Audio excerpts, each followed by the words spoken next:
शुरुआत ऐश्वर्या के एजेंडा से, और ऐश्वर्या के एजेंडा में दर्शकों आज के टेक अवे राजनीति में दो शब्द हैं।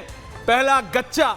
जी हां, जैसे ही उत्तर प्रदेश की विधानसभा में बाबा ने कहा शिवपाल यादव को कि आपको गच्चा दे रहे हैं, तो बात सिर्फ यूपी की नहीं रह गई, बात देश की राजनीति की हो गई। चाहे शिवपाल यादव ने वापस बाबा को जवाब देते हुए भले ही बोल दिया हो कि आपने भी तो हमें 3 साल गच्चा ही दिया, गच्चा यानी धोखा। दिल्ली में बैठे अखिलेश यादव बोल गए किसने किसको गच्चा दिया है, किसने दिल्ली को गच्चा दिया है, सब पता है। लेकिन दर्शकों, ये एक बड़ा सवाल खड़ा करता है कि आज की राजनीति में पार्टी के अंदर या एक दूसरे को या जनता को, यानी आपको और हमको, कौन किसको गच्चा दे रहा है ये पता ही नहीं चलता है। कौन किसको धोखा दे रहा है। ये जो दो नेता आपके सामने, ममता बनर्जी और राहुल गांधी, अभी मैं किसी से पूछूं तो बोलेंगे ममता बनर्जी राहुल को गच्चा दे रही है कि ममता बनर्जी मोदी को गच्चा दे रही है, पता ही नहीं है। ममता बनर्जी इंडिया अलायंस के ज्यादा करीब है या एनडीए से ज्यादा दूर है, यही पता नहीं है।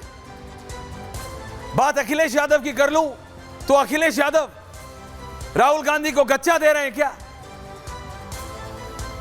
क्योंकि यह बात सबको पता है, कम 27 यानी 27 का चुनाव अखिलेश यादव राहुल गांधी के साथ अगर रहेंगे तो उनका अपना नुकसान होगा, वोट बैंक उसका है, और यह बात सब जानते हैं। और यह बात सिर्फ उत्तर प्रदेश या पश्चिम बंगाल की नहीं। आप देखिए ये सब क्या, अरविंद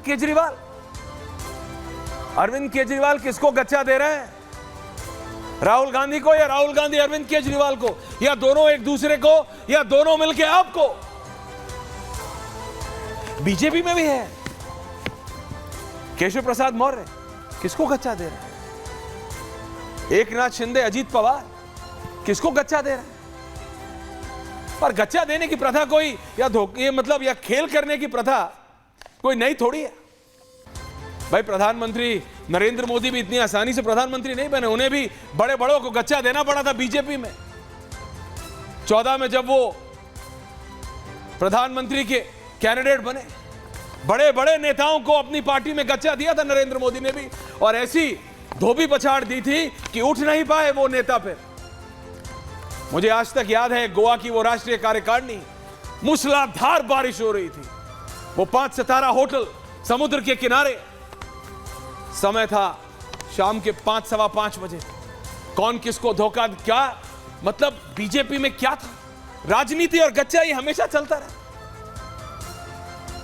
ये चलता रहता है। लेकिन आज जो यूपी की विधानसभा से शुरू हुआ और संसद में शब्द गूंजा, एक ये है और ये रियलिटी है कि राजनेता एक दूसरे को, और अगर एक दूसरे को नहीं तो जनता को कहीं ना कहीं किसी ना किसी तरह से गच्चा देते रहते हैं। अब कौन किस पे भारी पड़ता है ये समय बताता है। लेकिन एक और बहुत ही महत्वपूर्ण शब्द जो निकला वो था हलवा। और मैं आपको बात बता रहा हूं हलवे को लेके। देखिए, हलवा पर्सनल फेवरेट बहुत लोगों की हो सकता है। वो हलवा नाना प्रकार का, नॉर्थ इंडिया से लेके दक्षिण भारत, समझ रहा?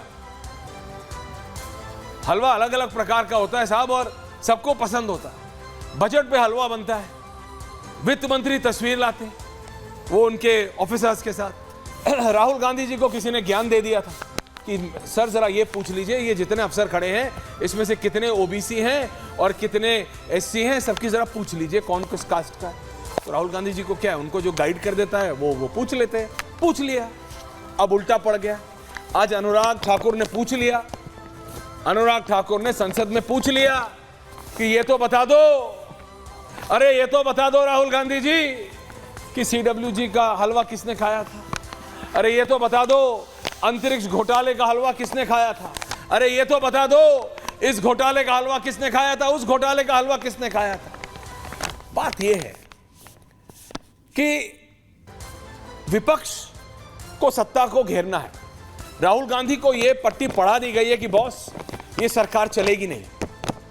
अखिलेश यादव ने तो आज दोबारा बोला ये सरकार चलने वाली नहीं, गिरने वाली है। तो विपक्ष को यह लगता है कि नरेंद्र मोदी की सरकार, हालांकि जितना टोटल विपक्ष नहीं है उससे ज्यादा बीजेपी अकेली है, लेकिन फिर भी उनको ये एक धारणा है कि ये सरकार 5 साल नहीं चलेगी। कैसे वो समझा नहीं पाते, बट कहते हैं हमें पता है, हमें पता है चंद्रबाबू नायडू जो वहां पे वो इनके पास आ जाएंगे। विपक्ष वाले कहते हैं नहीं हमें पता है। इनको ये नहीं पता कि ममता बनर्जी इनके साथ कितने दिन रहेंगी, लेकिन इनको ये पता है कि ये सरकार गिर जाएगी। ये संसद के सत्र के दौरान हो रहा है दर्शकों। ये सारा समय उन सारे विषयों के लिए इस्तेमाल किया जा सकता था जो आपके और मेरे काम के, देश के जनता के काम के, लेकिन होता किस लिए? फॉर पॉलिटिकल स्कोरिंग, कि तू मुझ पे भारी कि मैं तुझ पे भारी। बात सिर्फ इतनी है कि संसद का बहुमूल्य समय, और मैं उसकी डिटेल में नहीं जा रहा हूं अब, कि संसद का सत्र 1 मिनट चलने पे कितने लाख रुपए खर्च होते हैं, कितने टैक्स पेयर्स का पैसा किस तरह से जाता है, वो सारी डिटेल 101 बार में चला चुका, नहीं तो उससे ज्यादा 1001 बार अर्नब चला चुके हैं, लेकिन किसी के कान पे जू नहीं रेंगती, ना इधर ना उधर। रियलिटी सिर्फ इतनी है, ये वही करेंगे राजनेता जो इनको सूट करेगा। ये परसेप्शन बनाने में लगे हैं, काम करने में नहीं, ऐसा फीलिंग अब आने लगा है, चाहे इधर वाले हो चाहे उधर वाले। ये बात अखिलेश यादव और राहुल गांधी भलीभांति जानते हैं कि इस सरकार को 5 साल में कुछ होने नहीं वाला है, लेकिन फिर भी वो 99 पे बैठ के अपने आप को एलओपी नहीं प्रधानमंत्री समझते हैं, तो उसमें आप क्या कर लेंगे या मैं क्या कर लूंगा। बात सिर्फ इतनी है, अखिलेश यादव को चिंता उत्तर प्रदेश की भी है, क्योंकि उनको पता है एग्जैक्टली।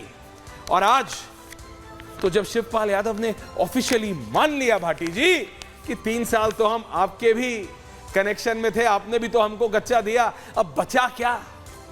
बचा क्या? कुछ नहीं बचा है। बचा सिर्फ इतना है कि कौन किसको गच्चा दे रहा है ये साफ नहीं हो रहा है।